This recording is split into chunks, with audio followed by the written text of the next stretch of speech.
Morning. चलिए फिर आज की क्लास प्रारंभ करते हैं। आज की क्लास में जो हम करेंगे आज की क्लास में जो हम करेंगे वह है एसएससी जीडी से का जो 2019 में प्रश्न जो पेपर आया था, मतलब जो मार्च में जो एग्जाम हुआ था उसका। ठीक, चलिए फिर प्रारंभ करते हैं आज की क्लास। आज की क्लास का पहला है, इसमें जीएस और हिंदी या इंग्लिश जो भी आप देना चाहते हैं तो दोनों आते हैं। तो मैं लेकर आया हूं आपके लिए हिंदी हिंदी और बाकी के जो हिस्ट्री पॉलिटी ज्योग्राफी से संबंधित जो प्रश्न प्रश्न है वो सारे। ठीक, चलिए आज की जो क्लास है वो प्रारंभ करते हैं। क्लास में जो पहला क्वेश्चन है, पहला है ईस्ट शब्द का विलोम शब्द क्या है। कमेंट करके बताइए सारे बच्चे कि जो ईस्ट शब्द है उसका विलोम क्या होगा। जल्दी से फटाफट कमेंट कीजिए, बताइए ईस्ट जो है उसका विलोम क्या होगा। वेरी गुड, बहुत सही। जिन बच्चों ने जवाब दिया है बी अनिष्ट, उनका बिल्कुल सही है। जो ईस्ट है उसका विलोम शब्द होता है अनिष्ट, बुरा का होता है भला, पतन का उन्नति, और वो अवनति का जो विलोम है वह है उन्नति, और पतन का जो विलोम है वह है उत्थान। चलिए फिर अगले प्रश्न की ओर चलते हैं। उम्मीद करता हूं आपको यह प्रश्न समझ में आ गया होगा। ये सारे प्रश्न आपके 2019 का जो एग्जाम हुए थे एसएससी जीडी का उसमें पूछे गए थे, और वही प्रश्न है जो हम आपके लिए लेकर आए हैं।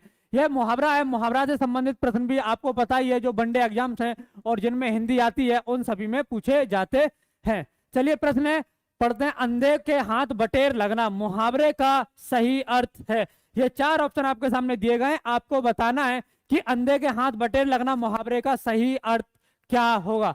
जल्दी से कमेंट करके बताइए जो अंधे के हाथ बटेर लगना जो मुहावरा है उसका जो सही जवाब है वह क्या होगा। बहुत सही। जिन बच्चों ने जवाब दिया सी एकाएक लाभ प्राप्त होना, उनका बिल्कुल सही है। मतलब एक व्यक्ति जिस जो उसके काबिल ना हो और उसे ऐसी वस्तु प्राप्त हो जाए उसके लिए अंधे के हाथ बटेर लगना जैसे मुहावरे का इस्तेमाल किया जाता है। चलिए अगले प्रश्न की ओर चलते हैं। अगला प्रश्न है रिक्त स्थान, एक मिनट ये पूरा नहीं आया। हाँ, इस तरह के प्रश्न भी जीडी में पूछे जाते हैं। उसमें पूछा जाता है जो रिक्त स्थान दे दिया जाता है और उसके बारे में पूछा जाता है कि चार ऑप्शन आपको दिए गए, आपको बताना है कि यहाँ पर कौन सा ऑप्शन फिट होगा। इस तरह के प्रश्न हिंदी के जो एग्जाम्स होते हैं या आप किसी भी एग्जाम्स की तैयारी कर रहे हैं और उसमें अगर हिंदी आती है तो इस तरह के प्रश्न कई बार पूछे जाते हैं। प्रश्न पढ़ते हैं। प्रश्न है रिक्त स्थान को भरने के लिए उपयुक्त शब्द का चयन कीजिए। आपको बताना है कि जो रिक्त स्थान है इसमें कौन सा शब्द फिट होगा। ए बी, ए तुम, बी हमारे, सी हमें, डी अपने। जल्दी से बताइए कमेंट करके इसमें जो शब्द है वो कौन सा फिट होगा। वेरी गुड, बहुत सही। हाँ, जो बच्चे जवाब दे रहे हैं डी अपने, उनका बिल्कुल सही है। मेरा ध्यान अपने भाई की ओर था। वेरी गुड, ठीक, वेरी गुड। चलिए अगले प्रश्न की ओर चलते हैं। अगला प्रश्न है ये आपकी स्क्रीन पर, बहुत सी भाषाओं को जानने वाला वाक्यांश के लिए एक शब्द कई बार एग्जाम्स में पूछे जाते हैं। यह प्रश्न इंपॉर्टेंट है।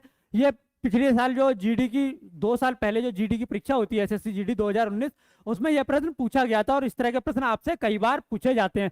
प्रश्न है बहुत सी भाषाओं को जानने वाले के लिए एक शब्द बताना है, उसे क्या कहते हैं जो बहुत सी भाषाओं को जानता है। वेरी गुड, अधिकतर बच्चे जवाब दे रहे हैं बी बहुभाषाविद, उनका बिल्कुल सही है। जिन बच्चों ने लिखा है बी बहुभाषाविद उनका बिल्कुल सही है।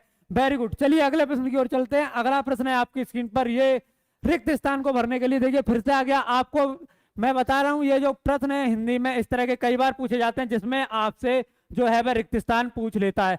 प्रश्न पढ़ते हैं। प्रश्न है रिक्त स्थान को भरने के लिए उपयुक्त शब्द का चयन करें, और ये यहां से शुरू है। ये थोड़ा स्पेस या एंटर लगाना भूल गए। जो पूरी लाइन है वो है सामाजिक कुरीतियों का एकमात्र कारण है क्या। ये जो शब्द है इसमें बताना है कि क्या है। वेरी गुड, हाँ ठीक, हाँ बहुत सही। जो बच्चे जवाब दे रहे हैं सी अज्ञान, उनका बिल्कुल सही है। अब बहुत सी जो सामाजिक कुरीतियां उनका एकमात्र कारण है अज्ञान। अज्ञानता, लोग जानते ही नहीं चीजों को। जब लोग चीजों को जानते ही नहीं है इसी वजह से जो बुराइयां हैं सामाजिक वह पनपती रहती हैं। जैसे पहले सती प्रथा थी, विधवा विवाह था, इस तरह की जो कुरीतियां हैं सामाजिक कुरीतियां हैं वह बढ़ती हैं क्योंकि लोग उनके बारे में जानना ही पसंद नहीं करते या जानते ही नहीं है, अज्ञान बने रहते हैं।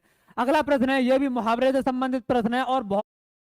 क्या आप आपके हर महीने के दवाइयों के बिल से परेशान हैं? मैं डॉक्टर कुणाल आज आपको इसमें बहुत इंपॉर्टेंट है, कई बार एग्जाम्स में पूछा गया है और पिछली बार तो 2019 की एसएससी जीडी की परीक्षा हुई थी उसमें तो पूछा ही था। लहू का घूंट पीकर रह जाना मुहावरे का क्या अर्थ है। ये चार ऑप्शन आपके सामने दिए हैं। क्रोध करना, क्रोध का शांत होना, डर जाना या अपमान सहन करना, क्या जवाब होगा इसका सही? जल्दी से कमेंट करके बताइए, सारे बच्चे कमेंट करेंगे। कमेंट करके बताइए जो लहू का घूंट पीकर रह जाना जो मुहावरा है उसका सही अर्थ क्या होगा। Very good. हाँ, कुछ बच्चों ने जवाब दिया है डी, उनका बिल्कुल सही है। अपमान सहन करके रह जाना, ऐसा होता होगा, आपने कई बार सुना होगा, जैसे किसी का घोर अपमान हो जाए और वो कुछ नहीं कहता, खड़ा रहता है, तो लोग अक्सर कहते हैं कि यह जो व्यक्ति है यह लहू का घूंट पीकर रह गया, मतलब उसका जो अपमान था वह सहन कर कर रह गया। चलिए अगले प्रश्न की ओर चलते हैं। अगला प्रश्न है, रिक्त स्थान भरना है, इसमें भी मतलब रिक्त स्थान को भरने के लिए उपयुक्त शब्द का चयन कीजिए। ये 4 ऑप्शन आपके सामने दिए गए हैं, आपको बताना है कि इनमें से कौन सा जो शब्द है वो पूरी तरह से इस पर फिट होता है। ये क्वेश्चन रिपीट हो गया? नहीं नहीं, रिपीट नहीं हुआ, अलग है। हमारे समाज में मतलब ये एक फिल इन द ब्लैंक्स है और बताना है अनेक कुरीतियां हैं, तो इन चारों में से कौन सा शब्द इस रिक्त स्थान में फिट होगा, जल्दी से बताइए। Good morning, very very good morning सभी को, वेरी गुड। हाँ, जिन बच्चों ने जवाब दिया डी उनका बिल्कुल सही है, हमारे समाज में अनेक कुरीतियां हैं। चलिए अगले प्रश्न की ओर चलते हैं। अगला प्रश्न है आपकी स्क्रीन पर, ये कल्प वृक्ष का पर्यायवाची है। पर्यायवाची से संबंधित कई बार प्रश्न आपसे पूछ लिया जाता है, आपको बताना है कि जो कल्प वृक्ष है उसका पर्यायवाची क्या होगा। देव वृक्ष, तरु, हरि या पेड़, जल्दी बताइए। वेरी गुड, जल्दी बताइए। हाँ बहुत सही। हाँ हाँ, जिन बच्चों ने जवाब दिया है इसका ए, देव वृक्ष, उनका बिल्कुल सही है। जो कल्प वृक्ष है उसके जो पर्यायवाची हैं वो देव वृक्ष है, एक है तरु वृक्ष। ये 2 पर्यायवाची तो इसके हैं, और तीसरा है कल्प वृक्ष, देव वृक्ष, तरु वृक्ष और कल्पलता। कल्पलता, ये 3 पर्यायवाची जो एग्जाम्स में बार बार पूछे जाते हैं, कल्प वृक्ष, देव वृक्ष, तरु वृक्ष या कल्पलता। वेरी गुड, ठीक। हाँ चलिए फिर अगले प्रश्न की ओर चलते। हिंदी टाइप नहीं करनी, अगर नहीं आ रही हिंदी टाइप करना तो ऑप्शन ही टाइप कर दो, जो सही जवाब है ए या बी या सी जैसा भी है।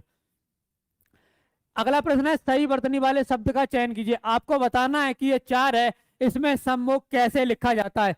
सम्मुख, सन्मुख, सन्मुख और सम्मुख किस तरह से लिखा जाता है, जल्दी से कमेंट करके बताइए। जो वर्तनी के लिए इन चारों में से कौन सा शब्द वर्तनी के रूप में बिल्कुल सही है, कौन सा शब्द हिंदी में वर्तनी में सही लिखा जाता है।